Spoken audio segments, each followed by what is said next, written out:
কোটা সংস্কার আন্দোলন ঘিরে সহিংসতায় ময়মনসিংহে প্রাণ গেছে ৫ জনের। ভাঙচুর করা হয়েছে পুলিশ বক্সে। শিক্ষার্থীদের আন্দোলনে জড়িয়ে পড়ে আওয়ামী লীগ ও বিএনপি। দুই পক্ষের সংঘর্ষে ভাঙচুর হয় দলীয় কার্যালয়। আহত হন অনেক নেতাকর্মী। কোটা বাতিলের দাবিতে সরকারি সিদ্ধান্ত অবৈধ ঘোষণা করে হাইকোর্টের দেয়া রায় বাতিলের দাবিতে আন্দোলন করে আসছিলেন ময়মনসিংহের শিক্ষার্থীরা।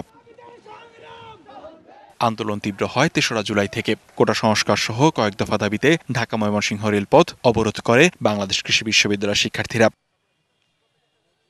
৬ জুলাই বিক্ষোভ সমাবেশ করে বিভিন্ন কলেজের শিক্ষার্থীরা। এ সময় দাবি আদায় না হওয়া পর্যন্ত আন্দোলন চালিয়ে যাওয়ার ঘোষণা দেন তারা। ৮ তারিখে আবারও ঢাকা ময়মনসিংহ রেলপথ অবরোধ করে কৃষি বিশ্ববিদ্যালয়ের শিক্ষার্থীরা। ১১ জুলাই নগরীর গাঙ্গিনার পার মোড়ে বিভিন্ন কলেজের শিক্ষার্থীরা বিক্ষোভ করে।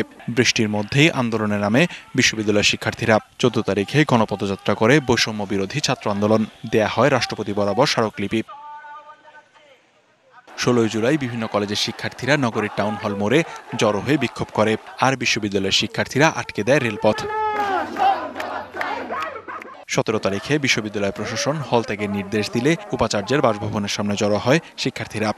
ঢালাইয়ে দৃঢ়তা, নির্মাণে নিশ্চয়তা। প্রিমিয়ার সিমেন্ট, ঢালাইয়ের রাজা।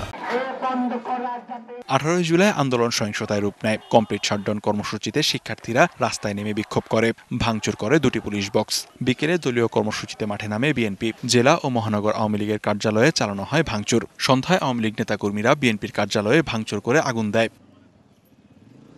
পরে নগরীর সিকে ঘোষ রোড এলাকায় বিক্ষোভকারী আওয়ামী লীগ ও আইনশৃঙ্খলা রক্ষাকারী বাহিনীর সাথে ত্রিমুখী সংঘর্ষ হয়। রণক্ষেত্রে পরিণত হয় পুরো এলাকা। এতে গুলিবিদ্ধ হয়ে একজন নিহত হন। আহত হন কমপক্ষে ৩৫ জন।